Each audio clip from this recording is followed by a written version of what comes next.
مقطوعة من شجرة وعاشت وحيدة ورحلت وحيدة علشان معهاش 1400 جنيه، ومفاجأة محزنة بشأن أمنيتها قبل رحيلها. وكانت معروفة بشطارتها وأخلاقها العالية، وشافت في حياتها اللي محدش شافه، واللي كانت بتعمله مع جيرانها محدش يصدقه. صندوق أسرار عبير الأباصيري. يا ترى إيه أسرار حياتها؟ ليه أهلها مظهروش بعد رحيلها؟ مين كان عايش معاها في البيت؟ كل ده وأكتر هتعرفوه معايا في الفيديو ده، بس خليكم متابعين للآخر. عبير الأباصيري اللي قصة رحيلها كانت من أصعب القصص اللي مرت على الإنسان في حياته، لدرجة إن الصغير والكبير بيعيط عليها حتى وهو ما يعرفهاش. عبير من كام يوم انتشر خبر رحيلها، واللي كان بعد رحيل زميلها الإعلامي عاطف كمال، واللي كانت شغالة معدة في برنامجه بالتلفزيون المصري، والكل وقتها قال إنها رحلت بسبب حزنها عليه. لحد من كام ساعة صاحبتها كشفت مفاجأة صادمة، وهي إنها رحلت بسبب إنها معهاش 1400 جنيه. أيوة زي ما سمعتوا كده، عبير تعبت جدا فجأة، ونادت على ابن جيرانها علشان عايشة لوحدها في البيت، وقالت له إنها تعبانة وخدها المستشفى بسرعة، رغم إنه لسه صغير عنده حوالي 16 سنة. ولما وصلوا هناك المستشفى رفضت تدخلها العناية المركزة علشان ما كانش معاها 1400 جنيه، وده على حسب كلام صاحبتها المقربة منها. وفضلت عبير حوالي 6 ساعات في المستشفى مش لاقي حد يدفع لها ال 1400 جنيه، وابن جيرانها معهوش، لسه عيل صغير. فضلت مرمية على الحال ده لحد ما فرقت الحياة، لأنها كانت المفروض تدخل العناية المركزة لأن عندها جلطة دماغية. عبير فرقت الحياة وقسوة الناس، وراحت عند الرحيم اللي هيرحمها ويعوضها عن كل اللي شافته في حياتها. المعدة التلفزيونية عبير كانت مقطوعة من شجرة، عايشة لوحدها في البيت بين 4 حيطان، وده لأن أهلها مسافرين، وتقريبا هي اتجوزت وما خلفتش أو ما اتجوزتش، وكانت كل فترة بيحصل لها تعب كده،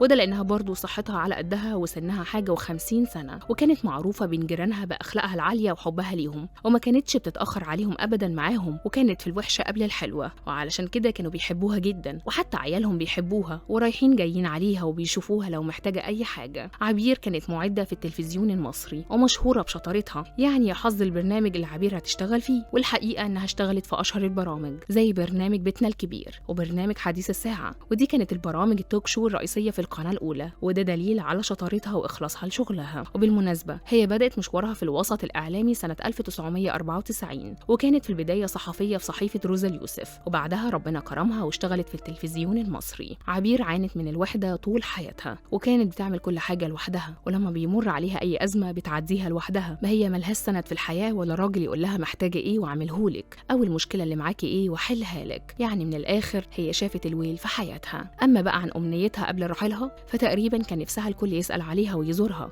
وهي في المستشفى. أصلها كانت تعبانة من فترة قبل تعبها الأخير ده، وقتها صاحبتها كتبت بوست حزين كان على الفيسبوك، وقالت يا ريت كل الزملاء اللي تعرف عبير أو حتى ما تعرفهاش يروحوا يزوروها في المستشفى، هي حالتها صعبة جدا، فيا ريت تقفوا معاها وتهونوا عليها التعب والوحدة. الغريب بقى إن مفيش أي حد من أهل عبير ظهر في الصورة حتى بعد رحيلها، وكل اللي ظهر هم أصحابها اللي بيحاولوا ياخدوا حقها. تفتكروا لو فعلا المستشفى عملت كده إيه العقوبة اللي المفروض تطبق عليها؟